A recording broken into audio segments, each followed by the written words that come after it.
स्वागत है। जो भी विद्यार्थी क्लास 10th इंटरमीडिएट का परीक्षा देने वाले हैं, 2026 के परीक्षा में शामिल होने वाले हैं, उनके लिए व्याकरण से रिलेटेड जो ऑब्जेक्टिव बनती है उसके लिए वन शॉट ध्यान दीजिए। कुल वर्णमाला की संख्या कितने हैं? 53। हिंदी में 53, जिसमें 33 को जी है व्यंजन, 11 को क्या है स्वर, 4 को हो गया संयुक्त व्यंजन। कौन व्यंजन?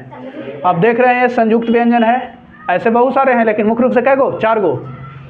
2 गो हो गया अयोगवाह वर्ण, अनुस्वार और विसर्ग। 2 गो हो गया नुक्ता वाला वर्ण, देखो या द्विगुण व्यंजन डा और ढा। अब ये गो हो गया विशिष्ट व्यंजन, नयका शामिल किया 2024 में, ठीक है, ला नियन है ना, ये चश्मा नियन ना ऐसे होता है बाबू, यही है विशिष्ट व्यंजन, ठीक है। तो ये कुल मिला के कितने वर्ण हो गए? 53। अच्छा, वर्ग पूछेगा कै गो होता है, तब वर्ग कै गो है? 5 गो। कु चु टू तु पू, कु का वर्ग, चू चवर, टू तवर, तू तवर्ग, पू पवर्ग। देख लिया।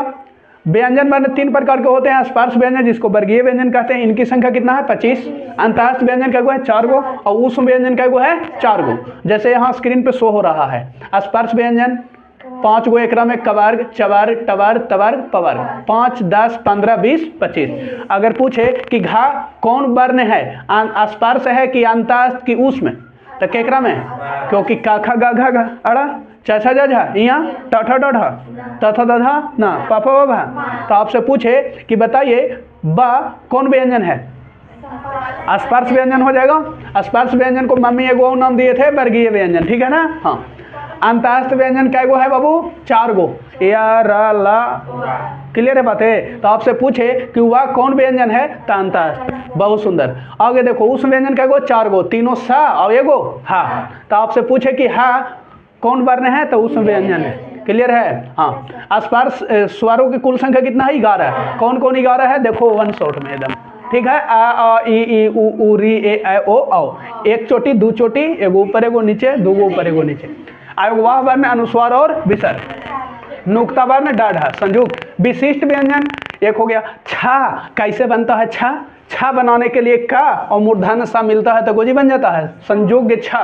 त्रा, ता और रा मिलता है तो क्या बनता है? त्रा।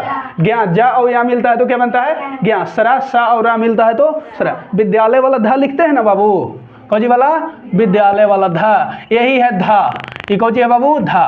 दा और या मिलता है तो क्या बनता है? धा। प्रा, ऐसे तो बहुत सारे दे दिया, ठीक है। तो अगले पार्ट में हम लोग मिलते हैं कि किस वर्ण का उच्चारण कहाँ से होता है, ठीक है। चलिए।